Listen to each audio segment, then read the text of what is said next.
என்ன பிரச்சனை மயிரா போச்சு.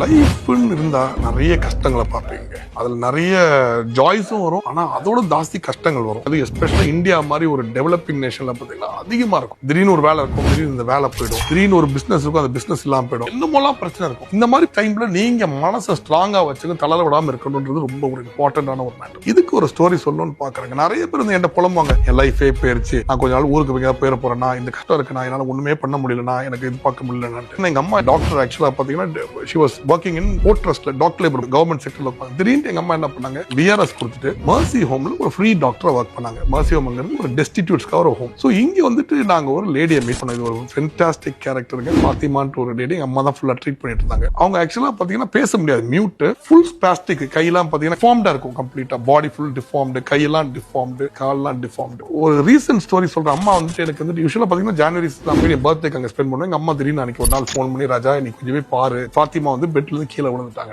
நான் அங்க போயிருந்தேன் அன்னைக்கு. எனக்கு இன்ஃபேக்ட் எனக்கு பயங்கர ஒரு ஸ்ட்ரெஸ், வேற ஒரு விஷயத்துல பயங்கர ஸ்ட்ரெஸ்ல இருந்தேன். அந்த டெஸ்டிடியூட் ஹோமுக்கு போனான்னு பார்த்தா கீழே விழுந்து 2 கையிலயும் ஃபிராக்சர், கழுத்துல ஃபிராக்சர், ஹிப்ல ஃபிராக்சர். சோ என்ன பண்ணிருக்காங்க, இவங்க வந்துட்டு கேஎம்சி கூட்டு போயிருக்காங்க, அப்புறம் எம்எம்சி கூட்டு போயிருக்காங்க. ஒண்ணுமே பண்ண முடியாதுங்க, இது ரொம்ப பெரிய ஆபரேஷன், தயவு செய்து பண்ணாதீங்க, அப்படியே விட்டுருங்க அப்படிங்கிறாங்க. சோ இமேஜின் ஃபிராக்சர்ல இருக்கும்போது எவ்வளவு துடிக்குது அந்த லேடி. அவங்களால சொல்லவும் முடியல. எங்க அம்மா சொன்னாங்க, இந்த எப்படியாவது யாருக்கு காப்பரேட் பண்றாங்களோ புத்தூருக்கு கூட்டு போயிடுங்க அப்படின்னாங்க. சோ உடனே என்ன பண்ணோம், நாங்க இங்கிருந்து ஒரு ஆம்புலன்ஸ் அரேஞ்ச் பண்ணி நானும் என் ஃப்ரெண்ட் ஒருத்தர் புத்தூர் கூட்டு போனோம். புத்தூர்ல என்ன சொன்னாங்க, சார் இப்போ அந்த கழுத்துல இருக்க ஃபிராக்சர் ஒன்னும் பண்ண முடியாது, அதுவே கியூர் ஆகும், அந்த கையில இருக்க ஃபிராக்சர் கொஞ்சம் இதுவே பண்ணிக்கலாம், ஹிப் ஒண்ணுமே பண்ண முடியாது சார் ஏதோ சொன்னாங்க. ஆனா நான் வந்துட்டு என்ன பண்ணேன், எனக்கு தெரிஞ்ச ஃப்ரெண்ட்ஸ், டாக்டர்ஸ் நிறைய பேருக்கு ஹெல்ப் கேட்டாங்க. நிறைய பேர்கிட்ட கொஞ்சம் வாங்க வந்து பாருங்க, ஏன்னா நிறைய ஆர்த்தோபெடிஷியன்ஸ் எனக்கும் தெரியும். ஒரே ஒருத்தர் வந்து கொஞ்சம் ஹெல்ப் பண்ணாரு. அவர் வந்து கொஞ்சம் இந்த பெயின் கில்லர்ஸ் எல்லாம் கொடுக்குறேன்னாரு. எங்க அம்மா ஆக்சுவலா சொன்னாங்க, இந்த மாதிரி கஷ்டப்பட்டு இறந்துட்டாலே பெட்டர் அப்படின்னு நினைச்சாங்க. ஆக்சுவலா அன்னைக்கு இருந்து பாத்தீங்கன்னா ஒரு 3 வாரத்திலயோ 4 வாரத்திலயோ அந்த லேடி பாஸ்ட். ஆனா ஜஸ்ட் பிஃபோர் பாஸ்வே என்கிட்ட சொன்னாங்க, என் அண்ணன் தான் கூப்பிடுவாங்க,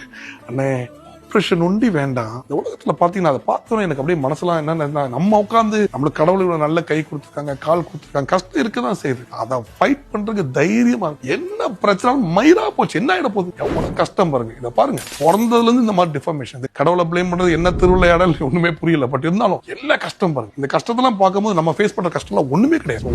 ஒரு நாள் எங்க அம்மா சொல்லி கொடுத்ததுதான் நானும் அதான் உங்க கூட ஷேர் பண்றேன். உங்களுக்கு கஷ்டம் இருந்தா பாருங்க, உங்களுக்கு அடியில கடவுள் உங்களுக்கு கொடுத்ததுல உங்களுக்கு அடியில 100 பேர் இருக்காங்க. எல்லாம் போனாலும் திருப்பி ஃப்ரெஷ்ஷா ஸ்டார்ட் பண்ணிக்கலாம், ஒரு பிரச்சனையும் கிடையாது. ஆனா மனசை விட்டுறாதீங்க. கடவுள் உங்களுக்கு கொடுத்ததெல்லாம் கை, காலு, எல்லாம் ஹெல்த் இதெல்லாம் கொடுத்திருக்காரா, மத்த என்ன பிரச்சனை சந்திச்சுக்கலாம். ஈவன் ஹெல்த் ப்ராப்ளம் இருந்தா கூட இந்த பிரச்சனையை பாருங்க, பிறந்ததுல இது வரைக்கும் இதே கஷ்டம் தான். என்ன மாதிரி ஒரு ஸ்டோரி பாருங்க. தயவு செய்து மனசை எந்த பிரச்சனைக்கும் விட்டுறாதீங்க, தைரியமா இருங்க, எந்த பிரச்சனை பார்த்துக்கலான்றீங்க. அதுதான் இந்த லைஃப்.